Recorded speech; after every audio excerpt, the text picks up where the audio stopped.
मुसलमानों, CM KCR को पहचानो। तेलंगाना स्टेट के 2 जवानों ने मुल्क की हिफाजत करते करते बॉर्डर पर अपनी जान कुर्बान कर दी, जिसमें से एक नलगुंडा के संतोष बाबू साहब और दूसरे हैदराबाद ओल्ड सिटी के फिरोज खान साहब।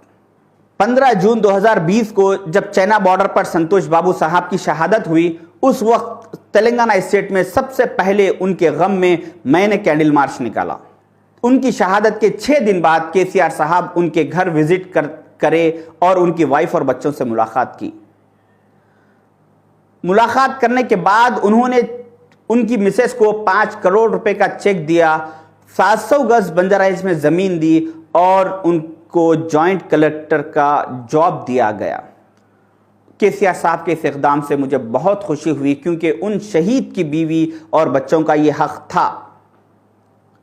वहीं दूसरी तरफ 15 अक्टूबर 2013 में जब फिरोज खान साहब शहीद हुए, उसके बाद उनको भी कुछ रकम दी गई, 200 गज ज़मीन बंजारा हिल्स में दी गई और उनको एमआरओ जॉब का ऑफर किया गया उनकी वाइफ को। मगर उनको 8 महीने की मासूम बच्ची होने की वजह से उन्होंने जॉब करने से इनकार कर दिया, तो इमीडिएट उन्हें पेट्रोल पंप का लाइसेंस इशू कर दिया गया। मगर नवंबर दिसंबर 2013 के टाइम पे हमारे यहाँ पर सेपरेट तेलंगाना के लिए बहुत गड़बड़ चल रही थी। कई बच्चे सुसाइड कर रहे थे और कई यहाँ के मिनिस्टर्स सेपरेट तेलंगाना के लिए अपनी मिनिस्ट्री से रिजाइन कर चुके थे। सारा गवर्नमेंट का सिस्टम ठप पड़ा हुआ था। उसी असना में सोनिया गांधी मैडम ने सेपरेट तेलंगाना कर दिया और उसके बाद इलेक्शन हुआ। फिर इलेक्शन के बाद केसीआर साहब सीएम बने। केसीआर साहब सीएम बनने के बाद इस शहीद फिरोज खान साहब की मिसेस मोहतरमा फिरोज खान साहब की पहली बरसी यानी 15 अक्टूबर 2014 को इनकी मिसेस ने केसीआर साहब को पर्सनली एक रिक्वेस्टिंग लेटर लिखा और कहा कि केसीआर साहब, मेरे शौहर ने मेरे बच्चों की परवाह किए बगैर अपने मुल्क के लिए अपनी जान कुर्बान कर दी। मेरे पास ये लाइसेंस है, मेरे इस लाइसेंस के लिए मुझे गवर्नमेंट लैंड में से कोई लैंड रेंट पे, लीज पे दीजिए, ताकि मैं इस शहीद के बच्चों को अच्छी तरीके से, इससे होने वाली आमदनी से अच्छी तरीके से परवरिश कर सकूं।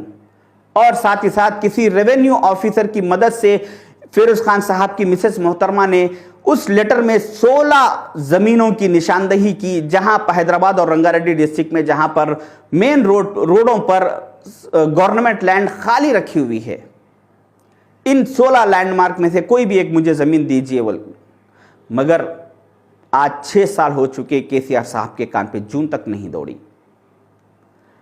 इसकी वजह क्या है?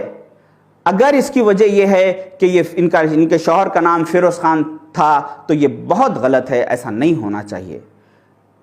मैंने ये सारे तफसीलात फिरोज खान साहब के ससुरे साहब से मुलाकात करके उनसे हासिल करके मैं आपके सामने रख रहा हूं।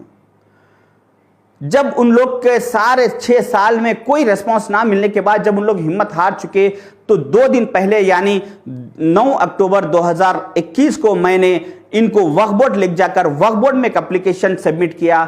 मैंने बताया कि चेयरमैन वक्फ बोर्ड सलीम साहब को और सीईओ साहब को बताया कि इतने वक्फ बोर्ड की प्रॉपर्टीज है, इस शहीद के बीवी को कोई एक जमीन वक्फ बोर्ड की प्रॉपर्टीज में से लाइसेंस पेट्रोल पंप डालने के लिए कोई एक जमीन लीज पर दीजिए। शायद कि इसका रिस्पांस अभी कितने दिन में आएगा या नहीं आएगा मुझे मालूम नहीं, मगर इंशाल्लाह मैं इसके लिए बराबर कोशिश करता रहूंगा। यहां तक कि शहीदों के साथ भी तेलंगाना स्टेट में मुसलमानों के साथ नाइंसाफी हो रही है। दूसरी अहम बात, केसीआर साहब ने रिसेंटली एक फ्री करंट की एक स्कीम स्टार्ट की, जिसके तहत 2 प्रोफेशनल्स को यानी धोबी और हज्जाम को हमेशा के लिए इलेक्ट्रिसिटी बिल माफ कर दिया गया। अगर केसीआर साहब चाहते तो ये स्कीम को व्हाइट राशन कार्ड से जोड़ सकते थे, मगर उन्होंने सिर्फ इस स्कीम को प्रोफेशनलिज्म से जोड़ा, क्योंकि शायद कि उनको पता है कि इन 2 प्रोफेशनलिज्म में मुसलमान 0.1% भी नहीं है। शायद कि उन्होंने मुसलमानों को इस स्कीम से दूर रखने के लिए इस स्कीम को 2 प्रोफेशनलिज्म से जोड़ा। జంట నగరాల్లో ఉండే సెలవులతో పాటు రాష్ట్ర వ్యాప్తంగా ఉండేటువంటి 60-70 వేల సెలవులకి ఈ డిసెంబర్ మాసం నుంచి టోటల్ ఫ్రీ పవర్ సప్లై చేయాలని చెప్పి నిర్ణయం చేసుకున్నాం. రాష్ట్ర వ్యాప్తంగా ఉండేటువంటి లాండ్రీస్ మరియు ధోబీఘాట్స్కి వాళ్ళు వాడుకునే నీటికి కానీ ధోబీఘాట్ల వాడుకునే కరెంట్ కానీ వాటన్నిటికి కూడా డిసెంబర్ మాసం నుంచి ఫ్రీ పవర్ సప్లై ప్రభుత్వం చేస్తూ ఉంది.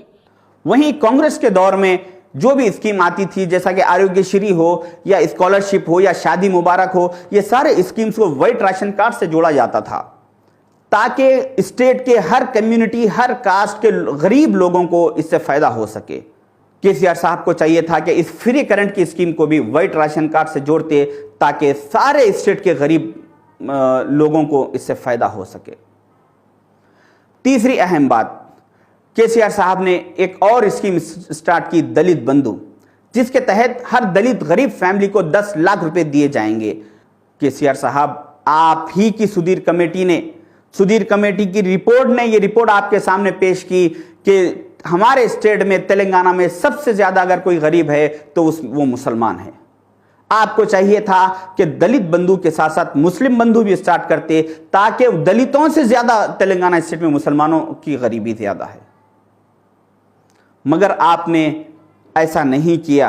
जब आपके ऊपर प्रेशर बढ़ने लगा तो उसके बाद आपने 6 अक्टूबर 2021 को, यानी आज से 4 दिन पहले, आपने मुस्लिम बंधु का भी ऐलान किया. और मगर बात आपने ऐलान में एक लचक बाकी रखी. आपने ऐलान किया कि मुस्लिम बंधु भी स्टार्ट किया जाएगा दलित बंधु की तरह, मगर इसके लिए मुसलमानों को सब्र करना पड़ेगा. ये जो सब्र का अल्फाज आपने इस्तेमाल किया, ये सब्र से हो सकता है कि 25 साल हो या 30 साल, 40 साल, वो भी अगर आप बता देते तो बेहतर होता था. क्योंकि आपने ये मुस्लिम बंधु के ऐलान की तरह इससे पहले ऐसे 1000 ऐलान आप कर चुके.